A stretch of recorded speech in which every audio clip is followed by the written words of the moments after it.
This unit is going to be about the Roman Empire, and so it's called Early Rome and the Republic, and I'd like you to take some brief notes on these few slides.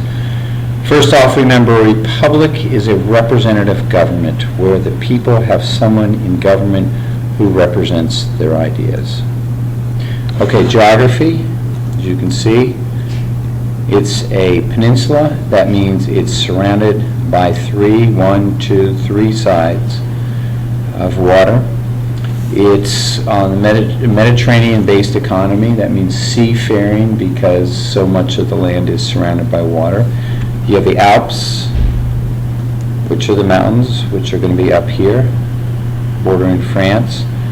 And you can see the Mediterranean down here and the Adriatic over here.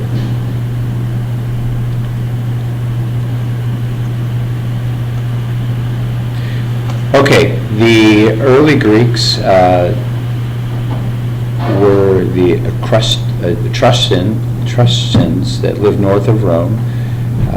They ruled with a king, and they were all influenced, not surprisingly, by the Greek Empire. And so you're going to see that the Romans are going to have gods that are the same as Greek gods.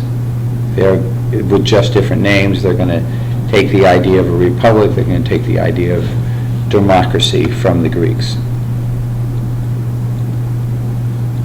Okay, and that's exactly what I just said. There are three parts of the government: a consul, a senate, and assembly. And our first item that we're going to do after the map is we're going to look at the powers of the consul, the senate, and the assembly.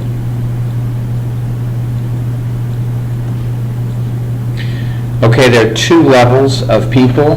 The upper level are the patricians, and it's still fair today to say someone's patrician if they kind of are snooty and have this air of being upper class.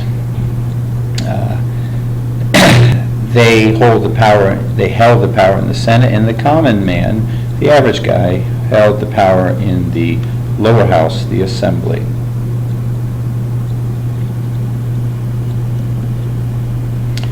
And obviously a look at their style of building and people. And you can see, for example, this is taken from the Greeks. This is a Corinthian column.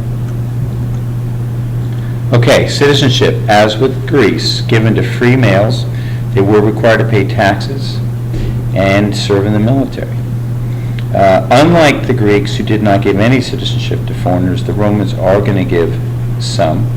And like the Greeks, they did have slavery, and like the Greeks, it wasn't based on race.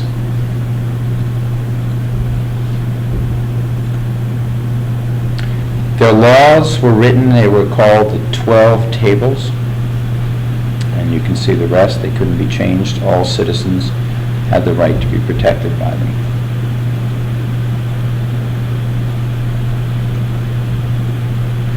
Okay, so the legacy. Legacy means what is left by the Romans. So the Roman legacy is the plebeians are going to be the high government officials. How often does that still happen today? The people in the highest positions, more often than not, are ones who come from better educations and more family money, etc. They didn't have to use revolution to change the power, although we are going to talk a lot about a lot of different Roman empires who are killed in coups. And the United States adopts several items from them. One is the Senate. We have a U.S. Senate. One is a veto power of the executive over the legislative ideas, and one is just what I just said, a check, so that one side does not become too powerful.